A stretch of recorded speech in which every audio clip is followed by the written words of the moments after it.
Sabe, o que separa um bom profissional de um especialista de elite, muitas vezes a resposta está em parar de seguir receita pronta e começar a criar as próprias soluções. Hoje, a gente vai mergulhar fundo em um material que documenta uma revolução assim, bem silenciosa, acontecendo num lugar que a gente não esperaria, o salão de beleza. Nosso estudo de caso aqui é uma formação chamada Método Cabeleireiro Científico Formulador. A proposta é ousada: transformar cabeleireiros em verdadeiros cientistas cosméticos. Exato. E o que torna essa análise tão fascinante é que não estamos falando de um workshop de fim de semana, sabe? Com dicas e truques. O material que a gente tem em mãos descreve um método bem estruturado. E o mais importante, ele é desenvolvido por uma instituição educacional profissional com registro no Conselho Regional de Química, o CRQ. Ah, isso já dá um peso diferente. E com o reconhecimento do MEC, de cara, isso já mostra que não é um curso de achismo, é algo com base técnica, com reconhecimento oficial, e é isso que permite a gente analisar a fundo essa promessa, né, de levar um profissional de aplicador de produto para formulador. Ok, vamos desvendar isso então.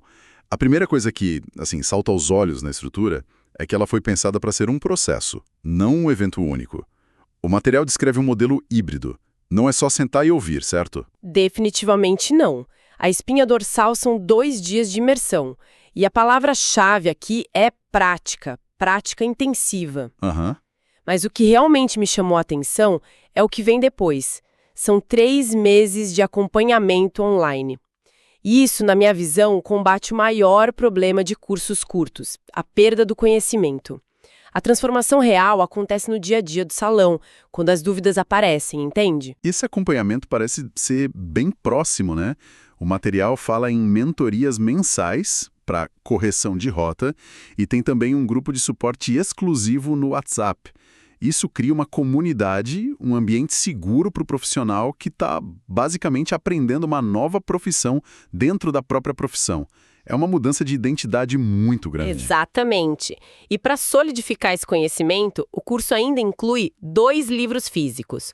Um é Metodologia dos Cabelos Sustentáveis e o outro é o próprio O Cabeleireiro Científico Formulador. Então tem uma base teórica forte também? Sim. Pensa na diferença entre um cozinheiro que segue receita de aplicativo e um chefe que estuda gastronomia. Os livros dão a base, a imersão ensina a técnica e o acompanhamento garante que ele consiga cozinhar sob pressão na sua própria cozinha. Sabe, lendo essa parte, foi aí que a ficha caiu para mim. Tem uma frase no material que resume tudo. Aqui, o cabeleireiro não assiste aula para entender depois. Ele pratica, testa, formula e aplica no salão. Eles não estão só ensinando a usar ferramentas melhores. Estão ensinando o profissional a construir a própria caixa de ferramentas. Do zero. E no primeiro dia... O que é fascinante nessa abordagem é que ela inverte a lógica do aprendizado passivo. Em vez de o profissional absorver um monte de teoria e depois, quem sabe, tentar aplicar, ele está no papel de criador desde o início. Isso provavelmente acelera não só a curva de aprendizado, mas a confiança. A confiança para de fato oferecer esses serviços personalizados, né? Exato, e para cobrar por eles. E é aqui que a coisa fica bem interessante. O material detalha o que é ensinado nesses 2 dias. E a promessa é usada. Ele aprende a formular cosméticos para os 4 pilares de um salão: loiros, lisos, cachos e terapia capilar. Vamos começar pelos loiros, que é sempre um serviço de alto risco e alta recompensa, né? O terror e o sonho de todo salão. o conceito que eles usam é descoloração inteligente e personalizada. A proposta vai muito além de escolher entre o pó da marca A ou B. A ideia é que o profissional aprenda a criar o seu próprio pó descolorante. Como assim, criar o próprio pó? Ou melhor, a personalizar uma base de pó com ativos específicos para cada tipo de cabelo. Um para cabelo de baixa resistência, outro para média, outro para alta. Pera um pouco. Criar o próprio pó descolorante? Isso soa arriscado. O profissional vai ficar misturando químicos no fundo do salão? Como funciona a segurança nisso? Essa é a pergunta-chave e a resposta está no método. Não se trata de misturar químicos perigosos aleatoriamente, claro. O profissional aprende a trabalhar com matérias-primas seguras, regulamentadas pela Anvisa, a partir de uma base já estabilizada. O segredo está em entender a ciência por trás. O material diz que eles aprendem sobre pH, cargas elétricas, afinidade química. Certo, pH é uma daquelas palavras que a gente ouve o tempo todo em propaganda de shampoo. Mas, na prática, o que significa para um cabeleireiro entender de pH na hora de descolorir um cabelo? Que diferença isso faz? Faz toda a diferença. Pensa no pH como se fosse o porteiro do fio de cabelo. A cutícula do cabelo é a porta. Ok. Num pH muito alto, alcalino, que é o caso de um descolorante comum, o porteiro escancara a porta. O produto entra com tudo. Clareia rápido, sim, mas danifica a estrutura. Destrói a casa. Exato. Saber controlar o pH é como instruir o porteiro a abrir a porta só o suficiente, entende? Para o descolorante entrar e fazer o trabalho dele sem quebrar tudo. É a diferença entre um louro saudável e um cabelo emborrachado, aquele que estica e quebra. Uau, essa analogia é ótima. Então, o conhecimento de química dá ao profissional um controle que ele nunca teria com um produto pronto de prateleira. A promessa, segundo o material, é tratar o cabelo durante a descoloração. Isso muda completamente o jogo. Muda o jogo e o modelo de negócio. Em vez de gastar uma fortuna com o pó azul da marca X, o salão passa a investir em matéria-prima. A margem de lucro é muito maior. A citação que resume isso é: cada cabelo recebe uma fórmula projetada, não uma receita genérica. É a passagem da produção em massa para a alta costura capilar. Ok, reinventar os loiros já é um passo enorme. Mas e o outro pilar financeiro de muitos salões no Brasil? Os alisamentos. Pelo que o material indica, a filosofia de ciência acima da receita se aplica aqui também, mas com um foco gigante em segurança. Um tema que sempre gera polêmica nesse mercado. Sim, a seção de lisos é chamada de alisamentos sustentáveis. O foco é ensinar o profissional a trabalhar com ativos seguros e permitidos, como o ATG. Um momento, o que é exatamente esse ATG? A gente ouve muito falar de formol, dos alisamentos ácidos, onde o ATG se encaixa. O ATG, que é o tioglicolato de amônio, é um ativo de alisamento clássico, sabe? Autorizado pela Anvisa há muito tempo. Ele funciona de uma forma quimicamente diferente dos ácidos e do formol. Ele quebra as pontes de enxofre do cabelo, que são responsáveis pela forma do fio, e depois o cabelo é remodelado. O que o método propõe é trazer tecnologia e ciência para o uso desse ativo, tornando ele mais eficaz e seguro.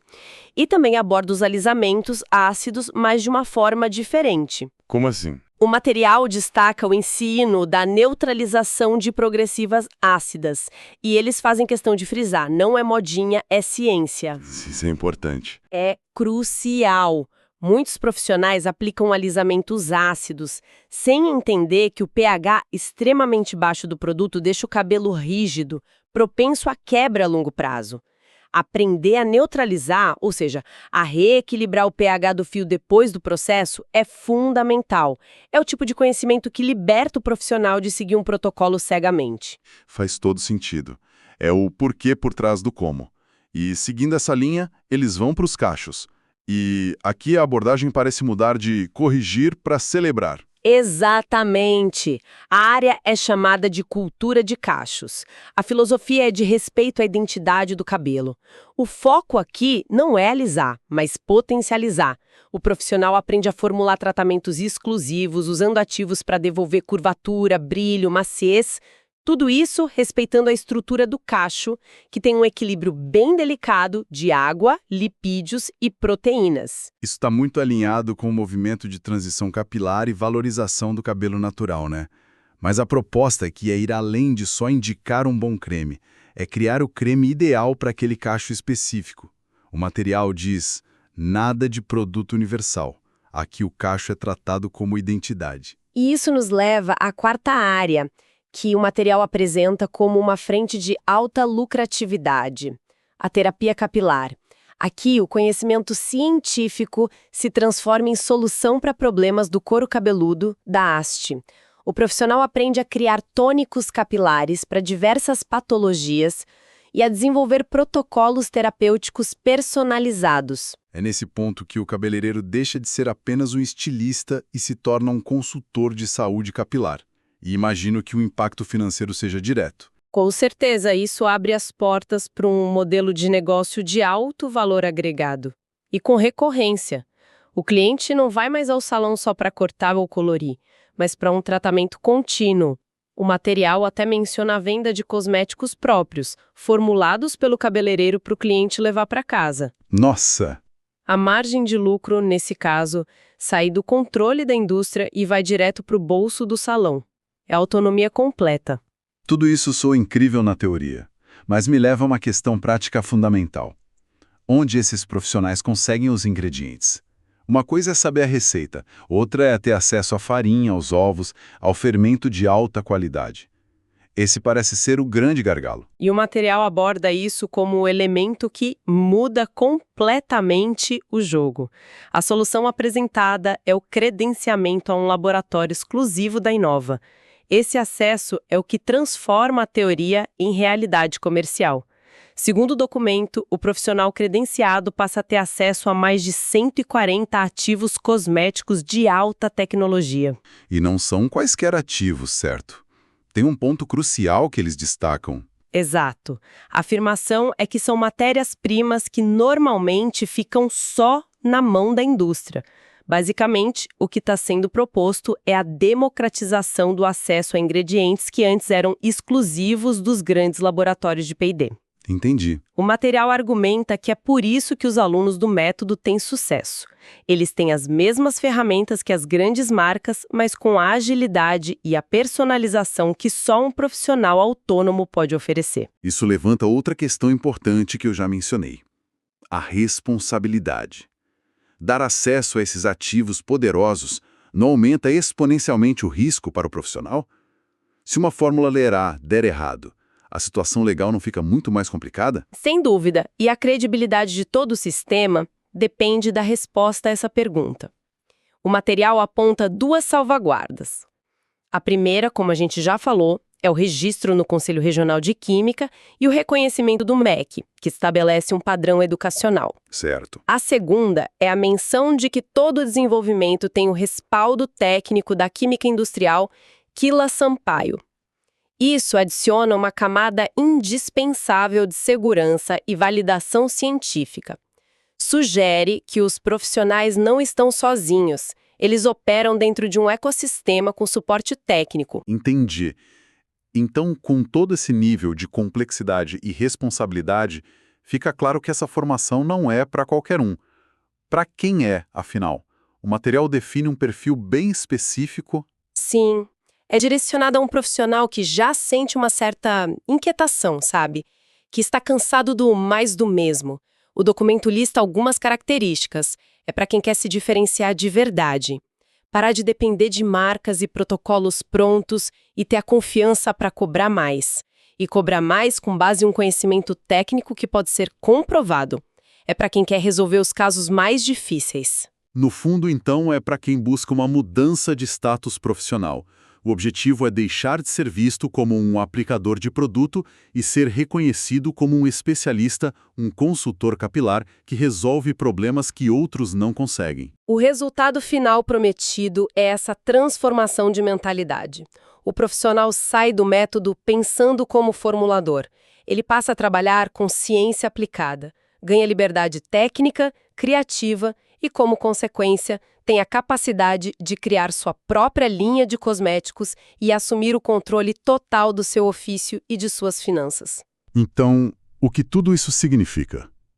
Juntando todas as peças, o que a gente está vendo na descrição desse material não é apenas um curso, mas o retrato de um movimento que eleva a profissão de cabeleireiro a um novo patamar. A ideia de que um profissional, no seu salão, pode criar um produto do zero para a necessidade específica de um cliente, com segurança e respaldo científico, é genuinamente revolucionária. De fato, somos o futuro dos tratamentos personalizados. E a segunda, que é quase um mantra para essa nova filosofia. Quem entende química não copia a fórmula, cria. Isso representa uma mudança de paradigma fundamental, da padronização da indústria para a hiperpersonalização do artesão cientista. É o profissional deixando de ser um mero consumidor de tecnologia para se tornar ele mesmo um criador de tecnologia. Exatamente. Isso levanta uma questão importante para se pensar que vai muito além dos muros do salão. Se essa tendência de formulação personalizada ganhar força e se espalhar, qual será o impacto real no modelo de negócio das gigantes da indústria de cosméticos que baseiam seu império na venda de produtos em massa? Elas vão lutar contra essa maré ou vão se adaptar e se tornar as grandes fornecedoras de matéria-prima para esses novos cabeleireiros cientistas? A gente vai ver uma guerra ou uma nova simbiose nesse mercado?